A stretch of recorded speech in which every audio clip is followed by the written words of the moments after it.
Hey guys, this is Mrs. Villette, and I am explaining example 3 from the section 1.6 notes. Let's take a look. In our setup, we have a lifeguard noticing a person struggling in the water. The person is 100 meters down from the beach, or down the beach. We can see that represented here on our diagram, and 20 meters away from the shore. So here's our 20 from the shore. We know the pace that the lifeguard, that should say pace, not page, the pace they can run, and we also know the pace that they can swim. The question is, how long should they run down the beach before entering the water to swim? So we have sort of 3 scenarios that could happen here. The first scenario is that they could do all running. So they could run until they get to the place in the water where the person is, and then they could swim out to help them. Or they could just start right here where they are, and they could just do all swimming. Or they could run a little bit and then swim some. And we want to find the optimal combination. So I've come over to a less complicated diagram over here, where we've got the person, the lifeguard here, and the person 20 meters out. And this diagram actually accounts for everything that could happen. So if we make x equal 0, then that will stretch out this swimming length. And if we make x equal 100, then that will shrink down this length of my triangle right here and make them do run and then swim the 20 meters. So that would be running all 100 and then swimming the 20 meters. So I've broken up the 100 meters into 2 segments. X representing the distance the lifeguard runs. That means this other segment on the triangle is 100 minus x, and then we're going to let s be the distance they swim. If you notice, s is the hypotenuse of a right triangle, whose legs are 100 minus x and 20. So I can actually write this distance s in terms of 100 minus x squared and 20 squared. So this is just the square root of a squared plus b squared, which is what the Pythagorean theorem says. Now the other underlying relationship we have is that distance equals rate times time, and we want to minimize the amount of time it takes them to get to this struggling person. So we're going to use that time is distance divided by rate. Now some people also notice since this rate was actually given in seconds per meter instead of meters per second, you could also just multiply this by the distance.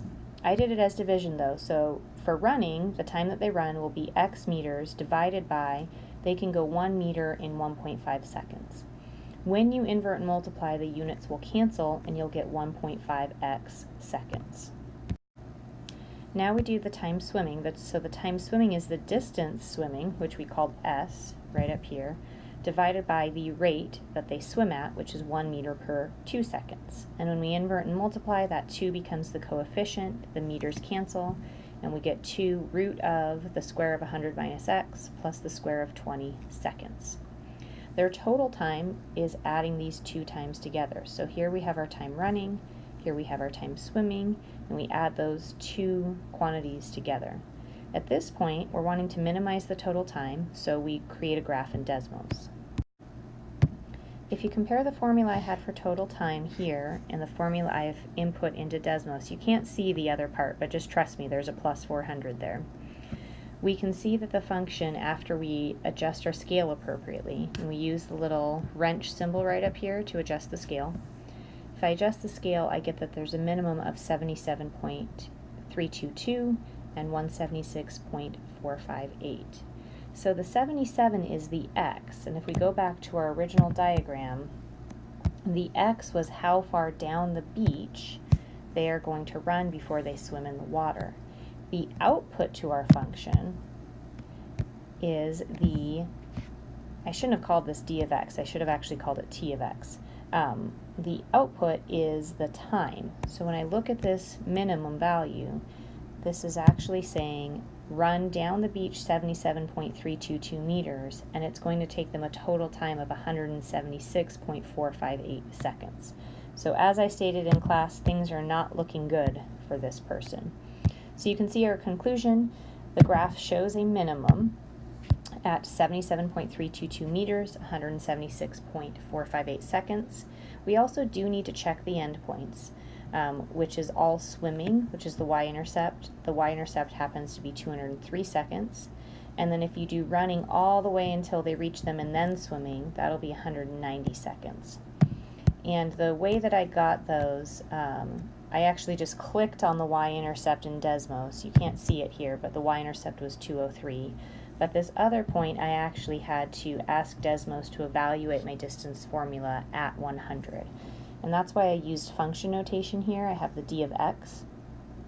And it actually shouldn't have been distance. I misspoke. It should be a time formula. In any case, I ask it to give me the ordered pair 100, comma, d of 100. And that's where this 100, 190 comes from. So if they run all the way down the beach and then they swim out the 20 meters, it'll take them 190 seconds. If they just swim the entire way, it will take them 203 seconds. But if they do some running and some swimming, it will take them 176 seconds approximately. So that is an explanation of that problem, and as I stated in class, we won't assess you on this type of problem. We will just do the distance between a point on the graph and a point in the coordinate plane and inscribed triangles, rectangles, squares, etc. within graphs.